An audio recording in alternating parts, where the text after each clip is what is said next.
नमस्कार दोस्तों। अगर आपके पास कोई भी कार है जिसमें कि ऑटोमेटिक एसी आती है, तो आज मैं आपको एसी चलाने का पूरा फंक्शन बताता हूँ कैसे चलती है ऑटोमेटिक से। मैनुअल में तो हमको साफ साफ दिखता है कि इधर करेंगे तो इधर से हवा आएगी, इधर इधर से। अब क्या होता है कि जो ये ऑटोमेटिक एसी होती है तो काफ़ी लोगों को समझ नहीं आता कि इधर से क्या करना है। तो मैं आपको स्टेप बाय स्टेप बताता हूँ सब कुछ, कौन सा बटन किसका होता है। देखिए, तो ये होता है हमारा फ़ैन का। फ़ैन की स्पीड ज़्यादा कम करने के लिए इसको ऊपर करोगे तो फ़ैन की स्पीड बढ़ेगी, नीचे करोगे तो कम होगी। अब जैसा कि आपको देख रहा होगा, ये आदमी बना हुआ है, उसके फ्रंट में हमको दिखा रहा है कि इधर फ्रंट पे मतलब एरो बना हुआ है। इसका मतलब ये है कि हमारे इन्वेंटो से हवा आ रही है। अब इसको अगर आपको चेंज करना है तो इसके लिए आपको क्या करना होगा, ये जो लास्ट का बटन है आदमी बना हुआ है, इस पर एक बार क्लिक करोगे तो अब देखो इधर आगे से भी हवा आ रही है और पैरों में भी आ रही है नीचे से। अब इसको एक बार और प्रेस करेंगे तो सिर्फ और सिर्फ हमारे पैरों में हवा आएगी, जैसा कि आपको इधर दिखा भी रखा है। फिर से प्रेस करेंगे तो हमारे पैरों में और जो आगे विंडशील्ड होती है वहाँ से हवा आएगी। विंडशील्ड का काम तब होता है, तब अगर आप सर्दियों में गाड़ी चला रहे हो तो कभी कभी क्या फॉग जम जाता है आपके शीशों पे, तो ये उसको हटाने के लिए है। फिर से दबाओगे तो ये आगे से हवा आएगी, ये तो आप जान चुके। अब जैसे कि ये जो बटन है इसको अगर हम नीचे की साइड करेंगे तो ये ठंडी हवा देगा, एसी एकदम लो पे है। इसको आप ऊपर करोगे तो ये आपको गर्म हवा देगा। तो आपको ये भी बता दिया मैंने। अब चलिए देखते हैं इसका क्या मतलब होता है। ये जो कार बनी है और इसमें अंदर का जो साइन है, इसका मतलब होता है कि जो आपकी कार के अंदर हवा है वो अंदर ही सर्कुलेट होती रहेगी, बाहर नहीं जाएगी। एक फीचर होता है कि जैसे हवा आ रही है तो अंदर की हवा फिर बाहर जाती रहती है, कुछ मतलब सफोकेशन नहीं होने देता। तो इसको दबाओगे तो आपकी कार की अंदर ही रहेगी जो भी हवा है। एसी पे क्लिक करोगे तो आपका एसी ऑन हो जाएगा, आपका कंप्रेसर जो होता है इसमें आगे वो चालू हो जाएगा। अब आप अगर इस ऑफ को प्रेस करते हो तो आपका एसी कम्प्लीटली ऑफ हो जाएगा। जैसा कि आपने देखा, अब यहाँ से सारे बार हट गए, यानी कम्प्लीटली एसी ऑफ हो चुका है। अब इसको चलाने के लिए फिर से एक बार फ़ैन की स्पीड बढ़ा दो। इसके बाद आता है फ्रंट।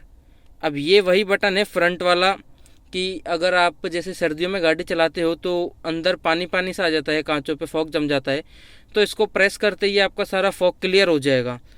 और एक बात याद रखना, इसको बटन को क्लिक करने के बाद आप इस एसी के बटन को ऑफ कर दें, वरना क्या आपको बहुत ज़्यादा हीट आएगी, बहुत ज़्यादा आपका दिमाग ख़राब हो जाएगा एकदम चलाते टाइम। तो एसी को बंद कर दें। और ये फ्रंट। और अगर आपकी गाड़ी में वो है, वो डिफॉगर हैं जो कि आपके पीछे वाले कांच से फॉग हटाते हैं, तो आप इस बटन को भी प्रेस कर दें। तो इसके बाद क्या होगा कि पीछे से भी गाड़ी साफ़ होगी। तो अगर आपको मेरी ये वीडियो पसंद आई हो तो आप लाइक करें। और आपको एक बात और बताना चाहूँगा, काफ़ी लोगों को मिथ होता है कि जब भी हम हीटर चलाते हैं तो हमारी गाड़ी का पेट्रोल खर्च होता है। तो मैं आपको बता दूं कि जब भी हम हीटर मतलब ये जो है टेम्परेचर को जितना भी मैक्सिमम हो सकता है, जैसे कि हम देखते हैं कितना मैक्सिमम है, ये हमारा है 32 मैक्सिमम टेम्परेचर है। तो जब आप 32 पे कर दोगे तो आपकी एसी का कंप्रेसर जो है वो नहीं चलेगा। सिर्फ और सिर्फ जो हमारा कूलेंट होता है, जो कि इंजन की गर्मी से हीट होता है, हमारे इंजन को ठंडा करता है, तो उसकी हीट से आपको केबिन के अंदर गर्म हवा आएगी। आप ये मत सोचना कि हमने ये हीटर चला दिया तो क्या होगा, हमारा पेट्रोल खर्च होगा। उससे आपका पेट्रोल खर्च नहीं होगा जब तक कि आप इस एसी के बटन को नहीं दबा दोगे। अगर आप इस एसी के बटन को दबा दोगे चलती गाड़ी में, मतलब ये हीटर चालू टाइम, तो आपको बहुत ज़्यादा हीट मिलेगी, आप उससे एकदम मन ख़राब हो जाएगा आपका। तो इसको मेक श्योर करना ऑफ ही रखो हीटर चलाते टाइम। इसको बस आप रेड को मैक्सिमम कर दो, टेम्परेचर को 32 पे। उसके बाद आप अपनी गाड़ी को चलने दो, कोई दिक्कत नहीं है।